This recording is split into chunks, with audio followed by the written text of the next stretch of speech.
Well, hello. You might not have sat through Dominic Cummings' 7 hours of testimony, but it can be summed up in the following words that he said. Tens of thousands of people died who didn't need to die. That is basically the summary of all the circus, the ridiculous allegations, the to and fro's, the personal score settling, everything that has happened in today's, I must say, very extraordinary hearing. So I'm Dan Bloom. This is Mikey Smith. We're both reporters for the Politics Desk who've, to our great pain, sat through the entire thing and are here to talk through a bit of the worst of what Cummings said, filter through it, talk about what comes next, and field perhaps a couple of your questions. So I think we're going to start off with a clip which really sums up all of this from today's session. Well, I think there's a very profound question about the nature of our political system that means that we got at the last election a choice between Jeremy Corbyn and Boris Johnson. I think any system which ends up giving a choice between two people like that as the people to lead is obviously a system that's gone extremely badly wrong. There's so many thousands and thousands of wonderful people in this country who could provide better leadership than either of those two, and there's obviously something terribly wrong with the political parties if that's the best that they can do.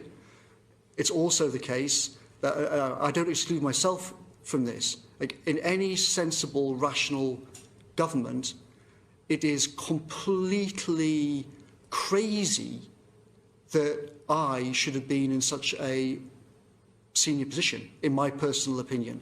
I'm not smart. I've not built great things in the world. It's completely crackers that someone like me should have been in there, just the same as it's crackers that Boris Johnson was in there and that the choice at the last election was Jeremy Corbyn.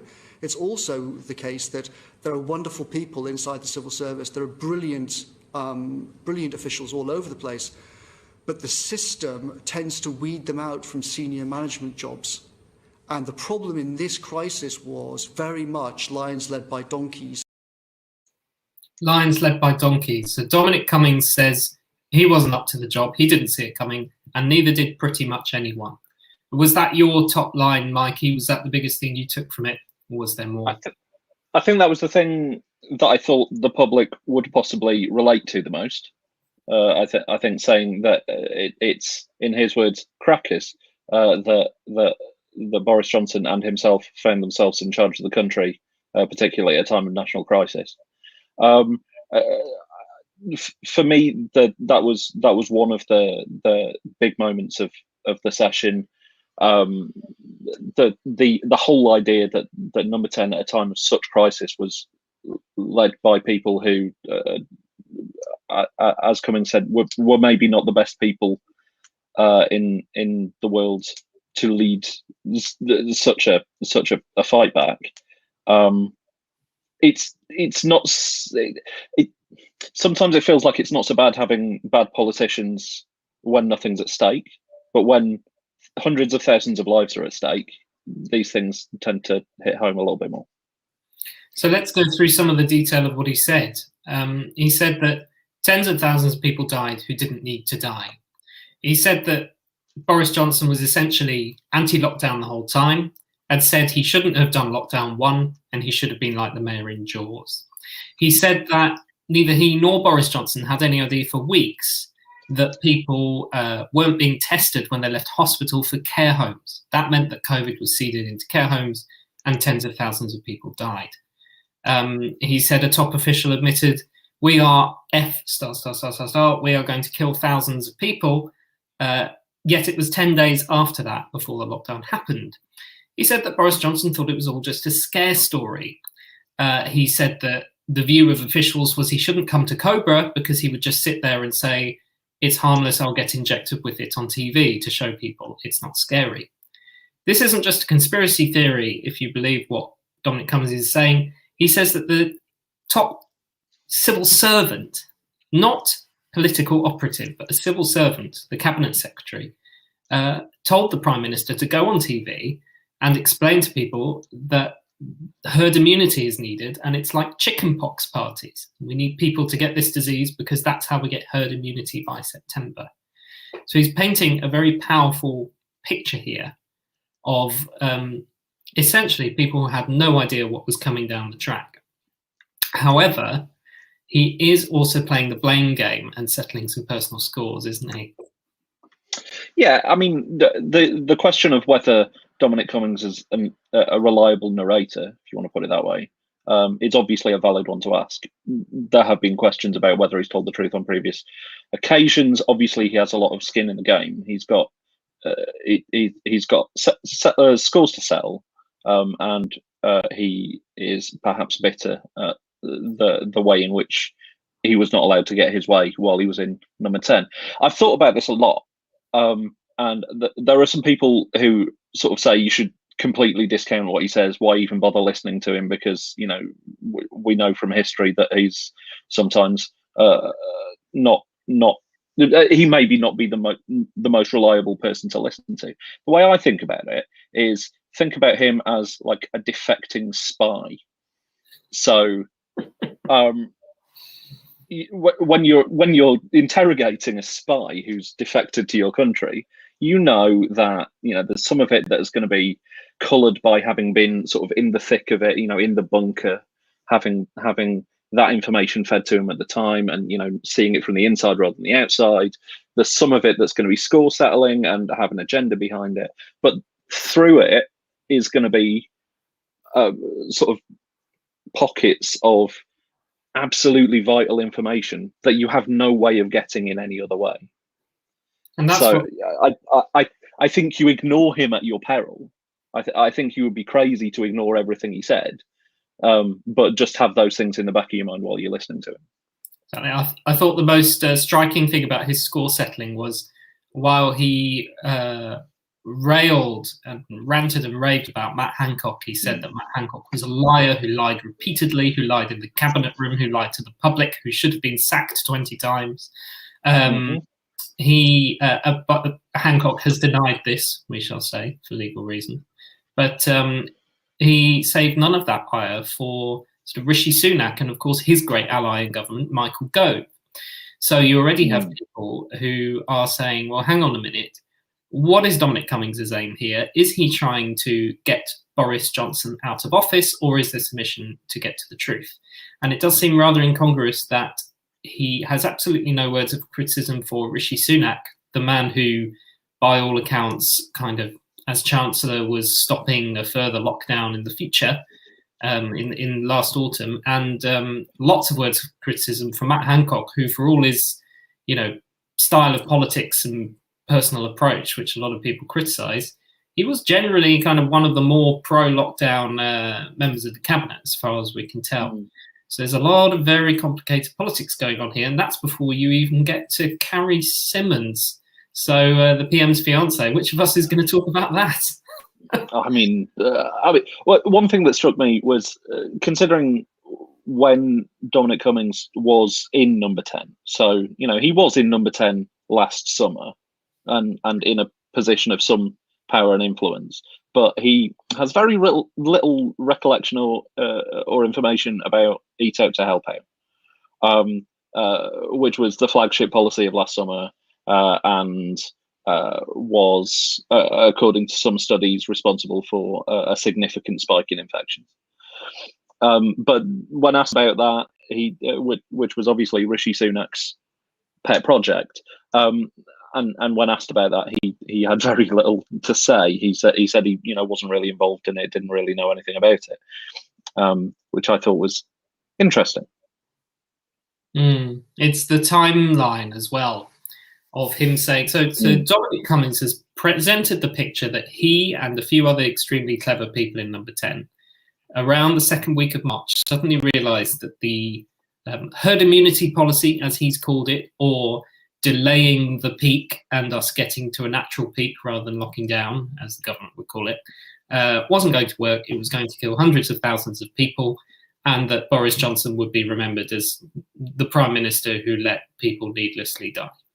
Now, Dominic Cummings says he raised concerns about this on March 11th, and then he had concerns raised to him on March the 12th, and then eventually he went to the Prime Minister on March the 14th and said, we need to lock down, but there's no plan to do that.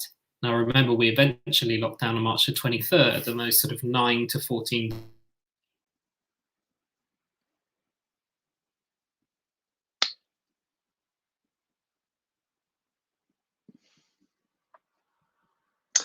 I believe Dan's frozen, but I'll carry on while he comes back. One thing that was striking, and picking up on something Dan just said, was Dominic Cummings. I think I'm back. Apparently, sorry about excellent. that. Good to have you back. I was just about to mention something. You can. I'll hand back to your timeline in a moment. I just wanted to mention Dominic Cummings' fantastic grasp of genre fiction and cinema. The first instance of which was Boris Johnson and comparing himself to the mayor from Jaws. He also, at this point we're talking about in sort of March, compared it to the movie Independence Day. And there was also a bit about Spider-Man, which was a bit more obscure. But the Independence Day one, where he cast the data scientists who were working with him in the Jeff Goldblum role. I'm not sure if that makes Dominic Cummings into Randy Quaid, but yes, no, that's his choice of metaphors was interesting. Yeah, it was from the not quite the sublime, but the worrying to the ridiculous, wasn't it? I'm not sure quite where you lost me, but the summary of it was that he has this whole timeline about how he realised that we needed to lock down, and yet somehow, as you know, this great, powerful Machiavellian figure in government, he wasn't able to make it happen. And then again in September, and then there were some bits that were a bit contradictory. So he said that he did flag some worrying things in January about COVID, but didn't really follow it up until February. Then later in his evidence, he says, really, there was no reason not to close the borders from January. So there's a few things here that are seen through the lens of hindsight. However, there are a lot, the stuff that I think that's most valuable is him talking about the behind the scenes conversations he had and reflecting light on what was actually being said in Number 10 during those crucial days in March and then again in the autumn when we just didn't lock down. Yeah, I think perhaps what he had to say about the lead up to the second lockdown was, if anything, sort of more important, because I mean everyone knew that it was chaotic in sort of January, February, March of 2020, but it's maybe not quite as well known how chaotic it was in the lead up to the second lockdown. Cummings is claiming that senior people, scientists, serious people, were telling Boris Johnson fairly early on, at least by sort of September, that he should put the country into lockdown again, and he was refusing. He was point blank refusing, according to Cummings. He was asked who the Prime Minister was taking advice on, and he said he was taking advice from no one. He was deciding these things himself. He wasn't including the cabinet. The cabinet was just effectively there for show, and it was, if there was a cabinet meeting attached to this second lockdown, then it was sort of an exercise in it being presented to them and them saying yes, sir. So yeah, that was interesting.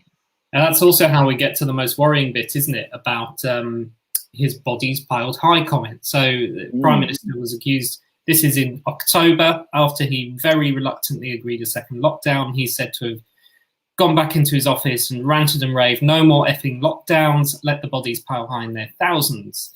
Now, he has denied saying that on the record in Parliament. Multiple sources told people like the BBC that actually he did say something to that effect, even if it wasn't exactly those words. And Dominic Cummings today says that Boris Johnson did hear him say it. So that raises questions about his honesty. I think correct me if I'm wrong, but I think he might be the first person to come out on the record in public and say he heard it firsthand. I think you're right. Which is interesting. Yeah, because before we had the full force of the Prime Minister's spokesman saying he did not say these things, and anonymous sources briefing people like Laura Kunsberg at the BBC and Robert Peston of ITV that it did happen. So that raises questions for Boris Johnson, as does the policy on care homes. Now, I mentioned this at the beginning, but I think we have a clip on it, which we can watch now. He came back after being ill. What on earth has happened with all of these people in care homes? Hancock told us in the cabinet room that people were going to be tested before they went back to care homes. What the hell happened? So he actually said in cabinet that... Not in cabinet, in the cabinet room. Oh, sorry. Not in cabinet. So, but directly to the Prime Minister. Yes. We were told categorically in March that people would be tested before they went back to care homes. We only subsequently found out that that hadn't happened. Now, all the government rhetoric was, we put a shield around care homes and blah, blah, blah. It was complete nonsense. Quite the opposite of putting a shield around them. We sent people with COVID back to the care homes. Thank you. That's extraordinary. Well, that is, of all the sort of big questions for Matt Hancock, I do think that that's the biggest one, because he did stand up and say, we've put the protected shield around care homes. I know people who died in care homes. I'm sure a lot of people do as well. And that's the thing that's really going to shock people, is that there were these promises made at the heart of government, allegedly, that people were being tested, and it just didn't happen. Do you think that that's got legs, Mikey? Do you think, you know, Matt Hancock will actually be nailed down on this, or do you think he'll, with a wave of his hand, say that this is too long ago and he'll get away with it? I mean, there is the other quote that has come out of late, which Boris Johnson didn't deny at Prime Minister's questions today, which is that at some point Boris Johnson began saying that that only people in their 80s were dying of COVID, which I think is perhaps telling, but there is obviously a question of whether any of this will stick to anyone. But the other thing that came up in the session was Dominic Cummings saying that Boris was given advice not to sack Matt Hancock during the last year, but instead to keep him on because he's the guy you sacked during the inquiry. So Cummings, they're arguing that basically Hancock was kept on as a fall guy to protect Boris Johnson further down the line. He was sort of the maybe a shield. Of course, both Number 10 and Matt Hancock have denied this. Have denied that this is the case. Have strongly rejected, I believe, are the words, Dominic Cummings' accusations. Well, this is where we get to the he said, isn't it? And Yes. And that's the Barb's Spider-Man question. pointing at each other. Yeah, this is Barb Glover's question. Why are you believing Dominic Cummings? He's not the most honest and trustworthy man going, and it's only a few weeks that the press was slaughtering him. There's a few things to unpack here. We're not unquestioningly trusting him. Indeed, we've talked here about how he's got lots of actors to grind, and how he's sort of settling scores and letting people like Gove and Sunak escape without criticism. I think the problem we have is that we don't have particularly unbiased witnesses from that time in Number 10. And you could make the argument that a biased witness is better than no witness at all. Now, Barb, you might disagree with that, but we have to go on, you know, what he said for now until we can get more from people who are inside the administration. And for all his many, many faults and his many sort of personal vendettas, he was at the top of government, having that influence. And when it comes to, I know Barb mentioned the PM's bodies piling high comment. I don't think that has been denied on record except by the PM. The people who've denied it are people who are actually not there when he was said to have said it. They were in the cabinet, they were in the meeting itself rather than in the office afterwards.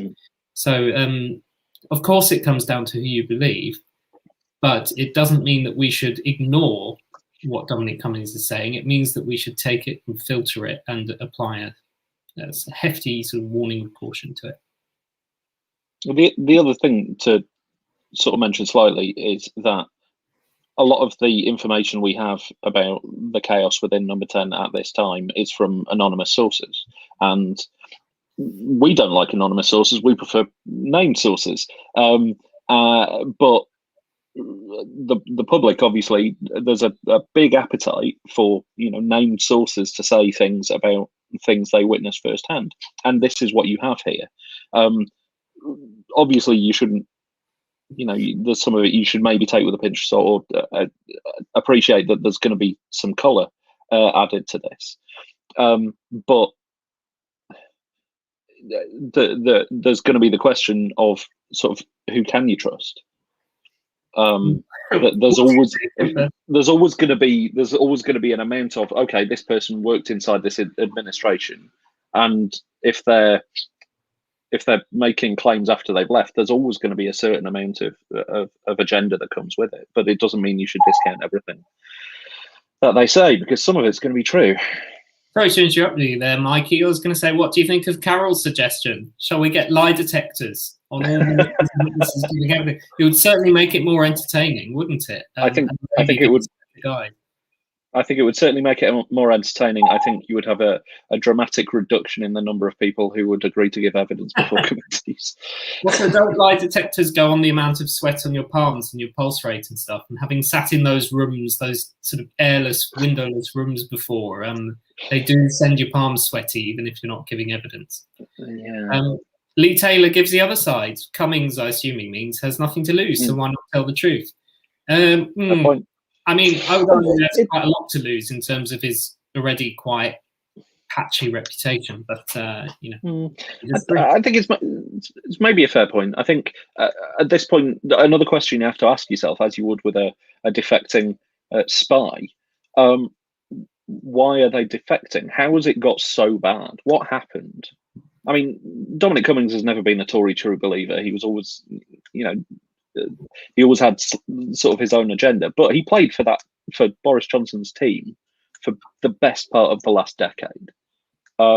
And that being the case, something must have happened for him to, you can use words like betray, but for him to switch sides and turn grass on him, something must have.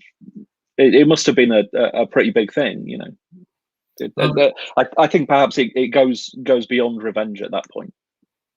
Well, that comes to the heart of the question: was he ever on Boris Johnson's team in the first place? I do remember when he was kind of at the heart of the election operation, and when he was brought into Number 10, there was this whole anger among backbench Tories who he's never endeared himself to, saying, actually, what is this bloke who's not a Tory member and not part of the tribe doing, dictating the policy of the country? And there was a couple of very telling things that Cummings said today. Firstly, he said he would have put a dictator in charge, which is extraordinary. And the other thing he said was, once he started disagreeing with Boris Johnson about lockdown, he was deliberately trying to get around the Prime Minister and make decisions for the country that he knew Boris Johnson would disagree with, and he was trying to make them and not let Boris Johnson find out. Now, you may massively disagree with what Boris Johnson did over lockdown in the autumn, but the thought of an unelected advisor in Number 10 doing his best to make policy while deliberately deceiving the Prime Minister about what he's trying to do, I mean, that is just extraordinary. So. Yeah, I mean, there were occasional moments where, to coin a phrase, classic Dom came out. And I think not only was he suggesting sort of a dictator should be in charge, the dictator he suggested was the data scientist from this data firm that was giving him, his friend who was a data scientist, the guy, the Jeff Goldblum guy. You wouldn't make Jeff Goldblum president in Independence Day. It wouldn't be a good idea. But he did admit himself that it would be stretching the boundaries of the law if that were to be the case. And, possibly it may have been a more efficient solution to the problem, but it wouldn't have been entirely legal. So Amy sums it up, says, my best bit was when he said you'd have to be absolutely crackers to let him be in an advisory position. Sounds like a pretty good judgment. So we're in the last couple of minutes now. Let's talk about what comes next. So process-wise, I mean, it's all a bit dull, but we are going to get more. Dominic Cummings said a load of things that he said he would provide his correspondence on, which means we're going to get a drip of publications in the next couple of weeks from the MPs publishing texts, perhaps emails, some of the stuff from that big box of folders that he carried out in number 10. But that's kind of how the process works. What happens next politically, Mikey? How is this fallout going to work? Well, the next, I mean, the immediate next step is that Matt Hancock's holding a press conference tomorrow, which is presumably going to be talking about vaccines and how wonderful everything is that the government is doing. But I imagine the questions will somewhat touch on the events of today. So that's step one. Step two, I mean, well, there will be millions of step 2, 3, 4. The next step we've got in the diary is that at some point in the next year, there will be the launch of an inquiry. Now, Cummings was very, very keen for that inquiry to be brought forward. He said that there's absolutely no reason why it should be delayed. He said that delaying it just gives people the chance to reform their memories and lose documents. And one interesting thing he said was he took it back to his experience of Brexit slightly, by saying, of course, you'll remember that MPs sort of took control of the legislative agenda and, you know, forced through votes on all kinds of things, second referendums, confirmatory votes, those sort of things. And he repeatedly asked the MPs on the committee, why aren't you doing that now? Why aren't you forcing the agenda out of the hands of number 10 and into the hands of Parliament?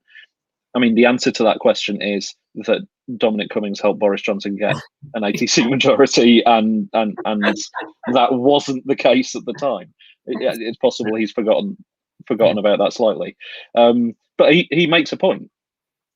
Well, yeah, I think Cummings said this too. He said everything in 7 hours, but the inquiry is only going to start hearings next spring, which just seems blindingly obviously a way to make its report stretch out beyond the general election, which could be in 2024, but Boris Johnson has changed the law to give himself the power to bring it forward earlier.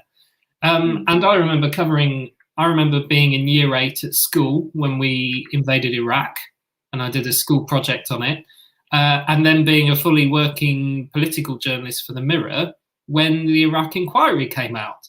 Christ, I can't even remember what it was, but in the last 5 years.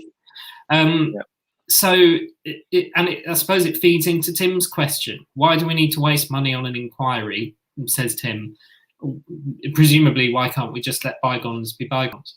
Well, there is a small matter, Tim, of more than 127,000 people and counting dying. And Dominic Cummings making quite clear today that not all of that was inevitable and government action kind of intertwines with that. So at the Mirror, we've been pretty firm that we're calling for a public inquiry, and Labour today said it should be sooner, it should be this summer. And frankly, I think it's what the families deserve. And whether officials have time to do it this year or whether Boris Johnson is using that as an excuse to delay it till after the election is kind of a political argument. But fundamentally, you know, there are a lot of families who've lost people they love here. And the other argument that Dominic Cummings made was that the mistakes that were made at the start of this are still being made now. Yeah. And you know, and I mean, and a whole raft of new ones. But he says it's sort of, if we wait another year to learn the lessons from this, that's too late. Why not start learning the lessons now? Which is a fair point. On that happy note, we will learn the lessons from previous Facebook Lives that have run over, and we'll call it a day now. But suffice to say, if you want to get past what Mikey and I are bloviating about and actually read what Cummings said and judge for yourself, then go to the top of our site now, and we've got 33, I think, of the sort of highlights or lowlights or whatever you want to call them of his completely exhausting 7-hour session. I think Mikey is going to go and relax after a long day, and I'm going to tie up. So thank you very much for tuning in. I'm sure you'll send us more questions and abuse on Twitter, but cheers. Bye-bye. Cheers.